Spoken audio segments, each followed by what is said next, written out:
Good evening to everyone. Yes, good evening everyone because it's 10:57 p.m. na and kakauwi ko lang po galing SM. Since nagpunta kami sa SM, si Kuya nagpabili sa Watson's ng gamot. So, naisipan ko rin na bumili nito. Yeah. Kasi guys, mostly kasi nagsasabi na effective daw to and hindi ko alam kung hiyang ba to sa mga since ayan o, nagkaka-pimples ako. And ngayon lang yan, ulit. Ngayon lang ako nagka-pimples. So, itatry ko to. Siguro, bigyan ko ng 7 days. Mga 1 week ganun. Tili natin kung ano yung magiging resulta sa mukha ko. Comment down below nga kung may alam kayong pampatanggal ng pimple marks. So, by the way, this is the day. This is the new Garnier Skin Naturals Micellar. Yun ba yung pronunciation? Micellar. Cleansing water. This is the blue one and meron pa siya isang klase which is the pink one. And ito is for oily, acne, and prone skin. So ito 125 ml. Tapos nakalagay equals, wait, 60, hindi nyo siya makikita, 60 uses. So ayun. Dahil guys, pansin ko napaka-oily na ng mukha ko lagi. And acne prone din yung skin ko. Tingnan, bilis ko magka-pimples oh. Bilis ko magka-pimples. And hindi ko alam kung paano to ginagamit. Kasi first time ko to.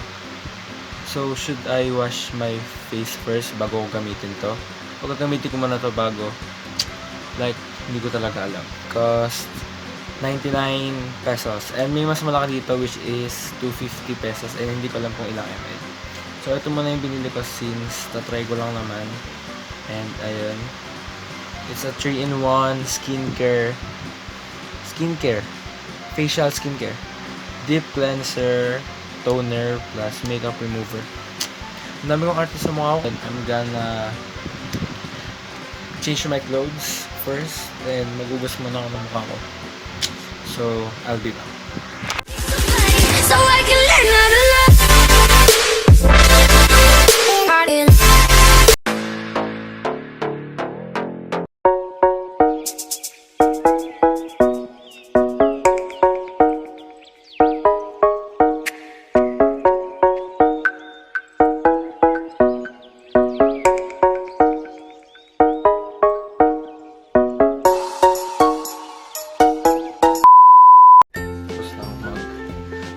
Aking mukha ay hingi tayo kay mami ng bulak.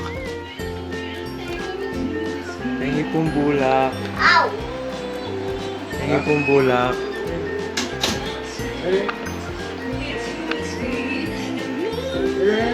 Ito.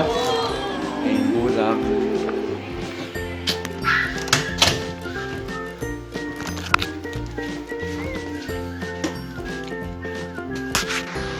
So yun nga guys, dahil wala akong cotton pads, cotton balls na lang. Hindi ko alam kung pwede ba yung ganito. Wala kasi akong cotton pads eh. Tsaka, wala lang. Yan, dito ko na lang ilalagay ah. Sorry, wala akong cotton pads. Low budget tayo. So ayan guys, so may ano pa. Naka-dikit pang chuchu, naka-plastic pa yan, naka-sealed pa.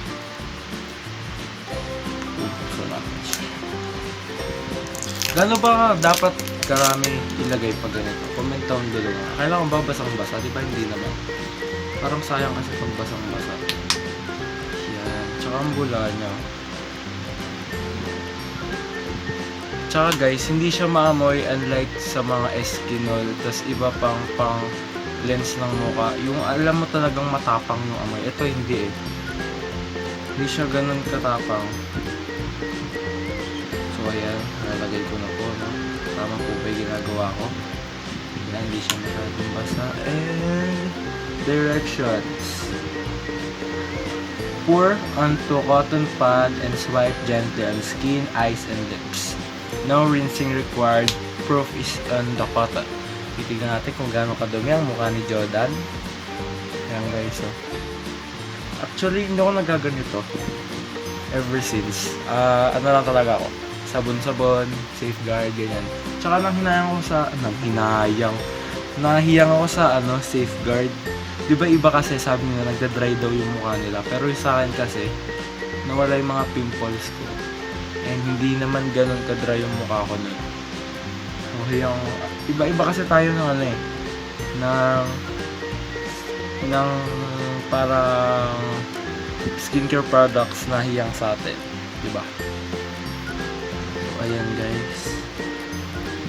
Yun lang gumawa ng ganito. Mukha namang effective, tsaka hindi siya maamoy. Hindi siya masakit sa balat. Nag-try na pala ako before ng mga Eskimo ganyan-ganyan. Tapos parang mahapdi sa mukha, tapos maamoy masyado. Ewan ko kung parang sa akin lang, ganun yung niya. Pero ayun nga. Nakanaibag sa atin. Grabe. Mga ganun ako natutulog guys. Mga 10 tulog na ako minsan. 10, yan, 11. Tapos magigising ako mga 7. Diba? Ganun dapat ang tulog guys. Hindi lang susi para mawalan yung pimples. So ayos na ba yung ganun? Nalinis na ba yung mukha ko? Tsaka dito guys, may madami akong whiteheads. So ano bang pinaka-effective na skincare product ang pwedeng pantanggal ng whiteheads? Kailangan na ba ipa-derma? O dami ko ate sa mukha, dry. Kung talaga pagpangit. mukha ang magiging puwan na natin pag pangit tayo. Yung kumbaga clear na mukha, ganun, walang ka-pimples. So ayun guys, I think ayos naman na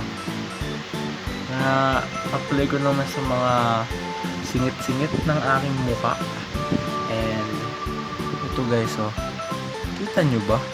Wait nga lang, hinaan natin ito. Ayan, kita nyo? Kasi cellphone lang kasi gamit ko guys, sorry hindi ko, tsaka Samsung pa to kaya hindi ko alam kung baka may gusto magpa-sponsor sige na, sponsoran niya naman ako ng camera. Yun para sa akin effective guys. Ayun talagang iwi, grabe ka Jordan, Diyos ko. Ayun so ayun guys, masasabi ko na maganda to. I recommend this. Grabe, recommend agad. Wala pa akong nangyayari sa mukha. Basta after 7 days. Hindi. After 7 days natin kung may magbabago sa mukha ko. Guys, nagkaroon ako ng bagong pimple. Ayun So, is this a sign na kailangan ko na itigil to? Comment down below. Pimples ko, nagka-pimple mark. Ang laki. Sobrang halata niya. So yun guys, ang dami nakuha ngayon Hindi ko alam kung bakit, pero ang dami Sheesh. Kasi pawis ako kanina siguro. Kaya ang dami nakuha ngayon. So that's all guys. Bukas na ulit. Balitan ko pag nakauwi na ako. Hey guys, I'm back and time check is already 6:01 PM and kanina mga 2. So you can see, nakauwi na kami sa bahay. And after nun, naligo muna ako.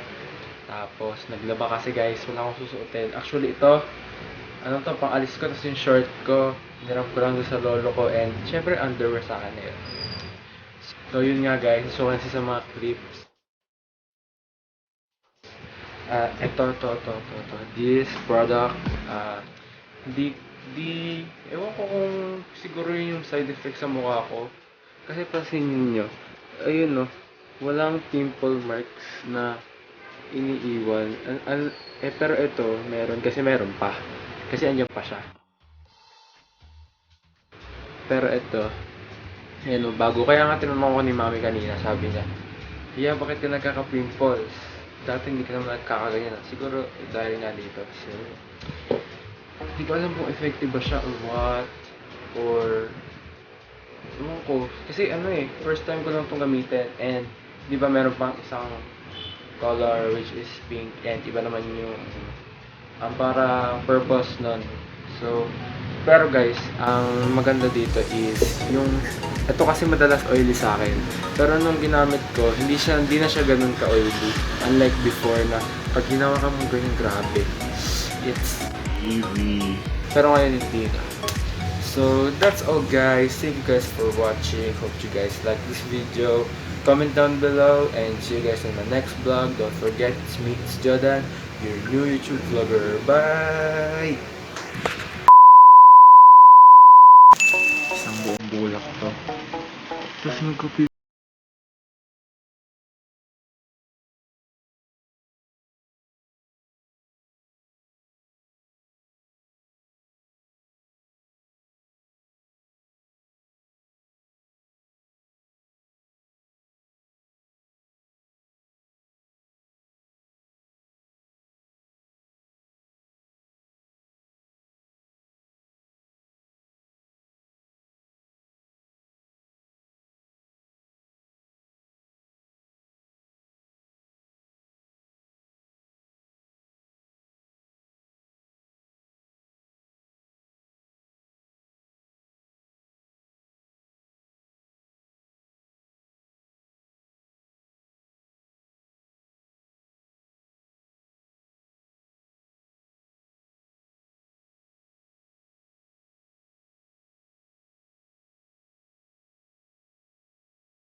Magmumurating po siya dito.